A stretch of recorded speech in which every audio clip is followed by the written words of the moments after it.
முசன்னஃப் இப்னு அபீ ஷைபால வருது, நம்பர் குறிக்காம விட்டேன். அப்போ இதுல டோட்டலா காரிஜ்களை பத்தி ரசூலா சொன்ன அந்த டெஃபினேஷன் புரிஞ்சுங்க. குர்ஆனை ஓதுவாங்க, தொண்டை குழிக்குள்ள இறங்காது. தொழுகை அவ்வளவு சூப்பரா இருக்கும், ஜக்காத்து நோன்பு அவ்வளவு சூப்பரா இருக்கும். அப்போ இவங்களுடைய வணக்க வழிபாடுகள்ல குறை இருக்காது, இது இருக்கும். இஸ்லாத்தை விட்டு வெளியே. அப்போ இஸ்லாம்னா என்ன, இதெல்லாம்னா என்ன?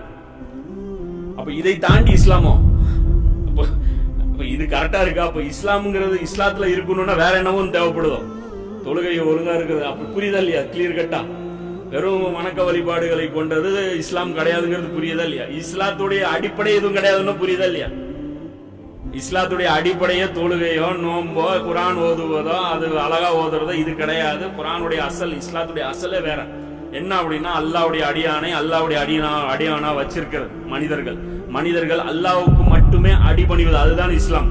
மனிதர்களுக்கு அடிபணியதுல நீங்க போயிட்டீங்க அப்படின்னா அதுக்கு பேர் இஸ்லாமே கிடையாது. இப்ப இவங்க என்ன பண்ணிட்டாங்க, கலீஃபாவுடைய அடிபணிதல் இருந்து நீங்க விலகி போயிட்டீங்கன்னா மனிதர்களுடைய அடிபணிதல்ல போயிட்டீங்கன்னு அர்த்தம்.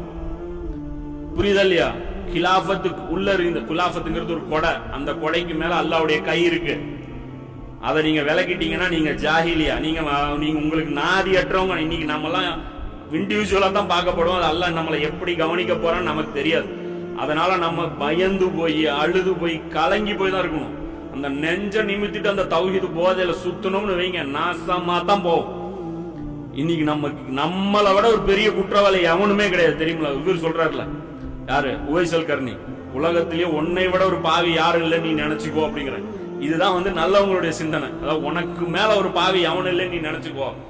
அல்லாஹ் முன்னாடி நீ நிற்கும் போது நீ தான் உலகத்திலே பெரிய ஃப்ராடுன்னு நினைச்சுக்கோ.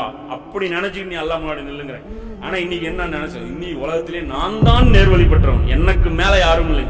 அப்ப இந்த குர்ஆன் தொண்டை குழிக்குள்ள இறங்காதுன்னா மீனிங் என்ன? குர்ஆன் கிலாஃபத்துக்காக இறங்கிச்சு, இவங்க என்னத்துக்காக ஓதிட்டு இருக்கிறாங்க. புரியுதா இல்லையா?